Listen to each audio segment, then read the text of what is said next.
ทางบึงการบริคำไซขอถามเนี่ยบริการรถเฮานี่เต้จักโมงหาจักโมงจากไทยมา7:30ครับ7:30 7:30ตอนเช้าเนาะแล้วบริการจนฮอด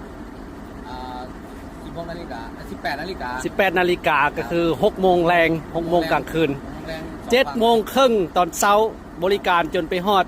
6 โมงแรงกลางคืนเนาะคือแล่นนี่ถือว่าบ่มีโมงเนาะคนเต็มแล้วถือว่าออกเนาะบัดนี้รถเฮามีจักคันรถเฮามี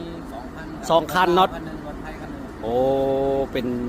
ถ้าเป็นรถลาวนี่ถือว่าตัวหนังสือนี่เนาะตัวหนังสือทางหลังจะเป็นภาษาลาวเนาะถ้าเป็นรถไทยก็เป็นตัวหนังสือไทยโอเคสนะตอนนี้สิออกแล้วเนาะเชิญเลยเด้อขอบใจเด้อ